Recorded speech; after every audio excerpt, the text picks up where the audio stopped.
मानसी अभी कॉलेज से लौटकर हॉस्टल पहुंची ही थी कि उसके डीन मिस्टर प्रसाद का फोन आ गया।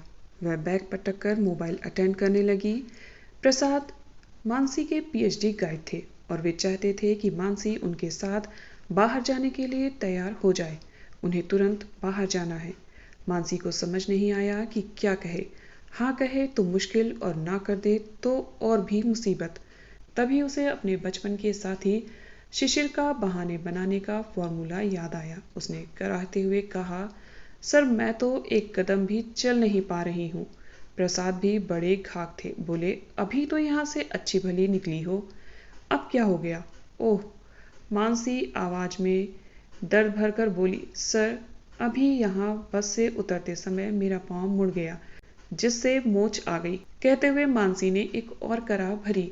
अब प्रसाद जी परेशान हो उठे। प्रसाद थे तो 52-55 की उम्र के बीच, पर अपनी ही स्टूडेंट स्कॉलर छात्रा मानसी पर ऐसे लट्टू हुए रहते थे कि सारे कॉलेज में उन्हें बुढ़ा आशिक के नाम से जाना जाता।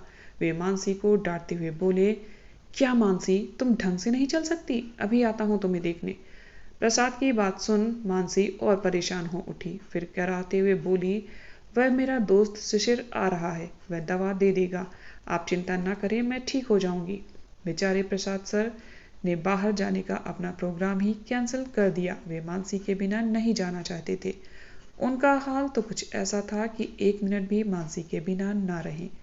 मानसी थी तो उनकी एक रिसर्च स्कॉलर छात्रा, किंतु उसके विरह में जैसे वे हलकान होते थे, यह देखकर उनके साथी तो क्या उनके स्टूडेंट भी परेशान हो जाते थे और कई बार उन्हें चिढ़ाकर कहते, सर मानसी जी तो कैंटीन में खा रही हैं।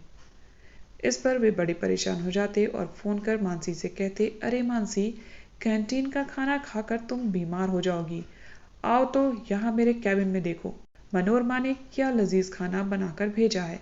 इस पर मानसी की सारी सहेलियां उसकी हंसी उड़ाती और कहती, जा तेरा बुढ़ा आशिक तुझे बुला रहा है। मानसी भी कम नहीं थी। वह कहती, कम से कम आशिक तो है, तुम्हारे तो वे भी नहीं है।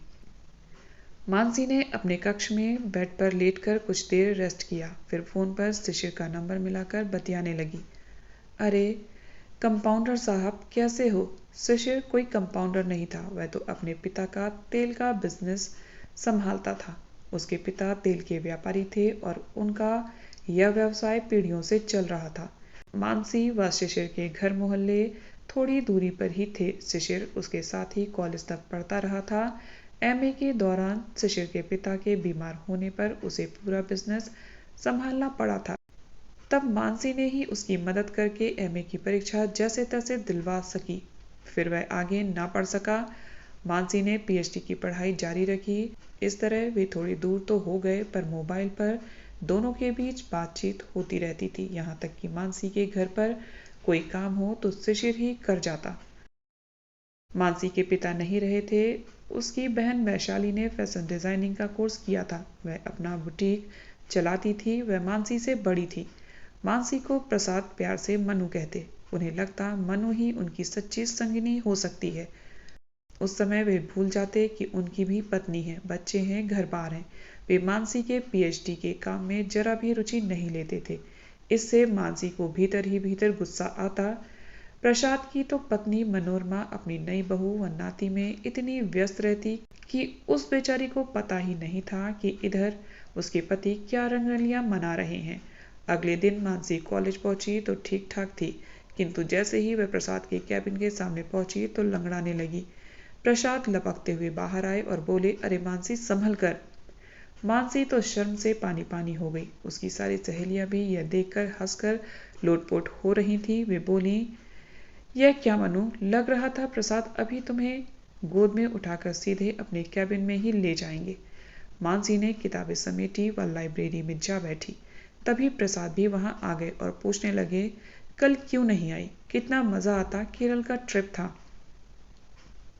मानसी को लगा साफ साफ कह दे कि आप अपनी श्रीमती जी को क्यों नहीं ले जाते, पर चुप रही। उसे पीएचडी भी तो पूरी करनी है। प्रसाद को टरकाकर उसने शिशिर को फोन मिलाया। अरे कंपाउंडर। फिर शुरू हो गई दोनों की बातचीत। शिशिर को वह कंपाउंडर इसलिए कहती थी कि खुद पीएचडी करके डॉक्टर हो जाएगी। अभी उसने कुछ लिखा ही था कि फिर प्रसाद आ गए और शुरू हो गई वही उनकी बकवास। आप कितनी खूबसूरत हैं, आप पर तो सब फिदा होते होंगे। इधर मानसी की सहेलियां चुपके से सुनती और कहती, तेरा बुढ़ा आशिक बेचारा। इन बातों से मानसी का दिमाग गर्म हो जाता, लेकिन वह क्या करे, पीएचडी तो उसे करनी ही है, फिर लेक्चरशिप, फिर मजे ही मजे। पर इस बुढ़े आशिक से कैसे पीछा छुड़ाए, वह बेचारी मन मसोक कर रह जाती। एक दिन तो गजब हो गया। सारी सहेलियों के साथ वह फिल्म देखने गई। वहां सभी एंजॉय कर रही थीं कि जाने कहां से प्रसाद टपक पड़े। अरे अब क्या करें, सारी सहेलियां एकदम चीखीं, मुझे इस बला से पिन छुड़ाना ही होगा। एक दिन मानसी सोचने लगी, लेकिन ऐसे कि लाठी भी टूटे लेकिन ऐसे कि लाठी भी ना टूटे और सांप भी मर जाए। अब तो हद ही हो गई थी। रोज कॉलेज से हॉस्टल पहुंचते ही उसके मोबाइल पर प्रसाद का मैसेज आ जाता, शाम को कहीं चलते हैं, वहीं डिनर करेंगे। अति होने पर मानसी ने सोच लिया कि कुछ तो करना ही पड़ेगा। रोज कहाँ तक बहाने बनाए, अतः उसने शिशिर को फोन किया। कंपाउंडर साहब कल तैयार रहना, और उसे अपनी सारी योजना भी बताई। वह पीली साड़ी और गले में मंगलसूत्र डाले शिशिर की स्कूटी से कॉलेज पहुंची और सीधे प्रसाद के कैबिन में विनम्रता से दाखिल हुई। मे आई कम इन सर? कुछ ऐसा ही मुंह से निकला मानसी के। ओह, प्रसाद ने सिर उठाया। वे पेपर पढ़ रहे थे, देखकर गिरते गिरते बचे। कम इन, वे बोले। सर, ये मेरे मंगेतर शिशिर अब मेरे जीवन साथी बन गए हैं। हम दोनों ने शादी कर ली है। सर, आशीर्वाद दीजिए ना, मानसी ने हाथ जोड़कर कहा। प्रसाद की तो भ्रुकुटी तन गई। उसे तो समझ ही नहीं आ रहा था कि वे मानसी से क्या कहें। तुम? हाँ हाँ, ठीक है, जाओ। मानसी पर उन्हें गुस्सा आ रहा था। मानसी बोली, सर डिनर? प्रसाद बोले, नहीं, आज मनोरमा को क्लिनिक लेकर जाना है। मानसी बोली, बधाई हो सर।